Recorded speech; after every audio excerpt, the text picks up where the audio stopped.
The Dansha mayor, he kept telling us that we need to move, that we don't belong to stay here. They took all my cutlass, burned my sorghum in the house, and told us this is not our region. They said our land is east of the Tigray River. They kept saying every night, we will kill you. Go out of the area.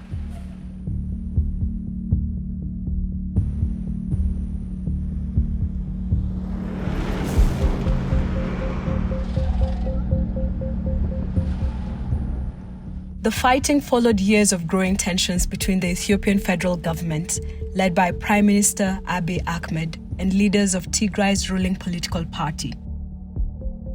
Government forces were soon joined by security forces from the Amhara region, which neighbors Tigray, as well as soldiers from the country of Eritrea.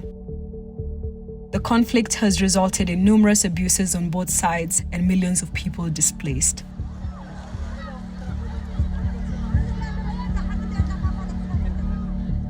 Initially, heavy fighting between the Ethiopian military with their allies against Tigrayan fighters took place around western Tigray.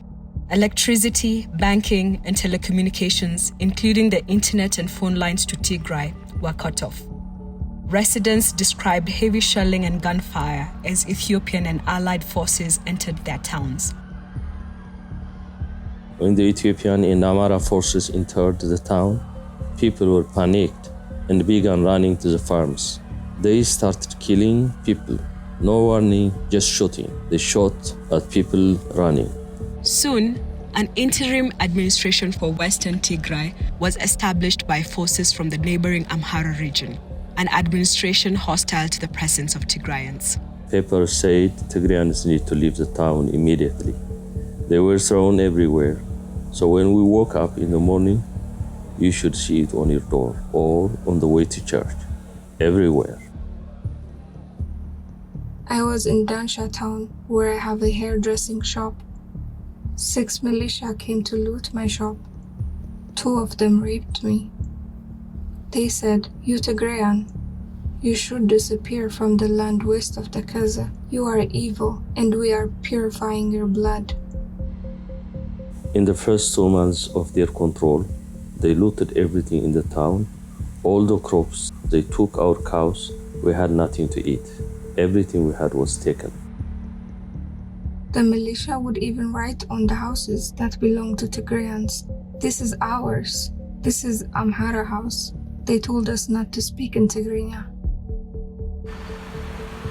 Meanwhile, as reports of atrocities became widespread, Ethiopian authorities limited access to Western Tigray for international journalists and human rights and humanitarian groups.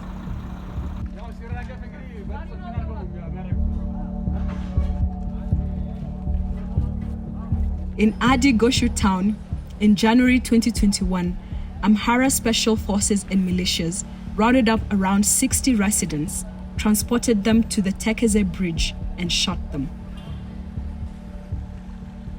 The Amhara special forces told us to disembark. They lined us up in rows, cocked their guns, and sprayed us with bullets. We fell in the ditch below.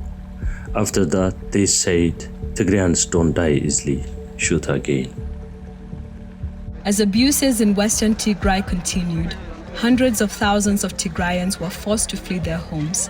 Some fled to Sudan, while many more were forcibly displaced to other parts of Tigray in a brutal ethnic cleansing campaign.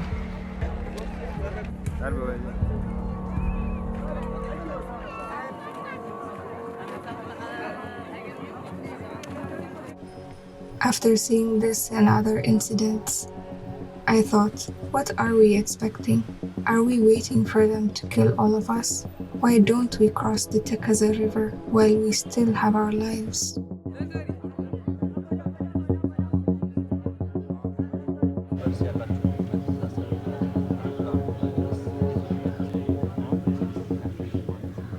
We could not access the toilets. They did not give us any food or water.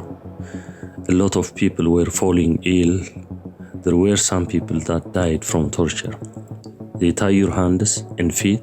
They hit you in your testicle, your head, and your chest.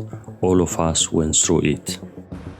Tigrayans in western Tigray continued to be subjected to torture, arbitrary detention, and other grave human rights abuses.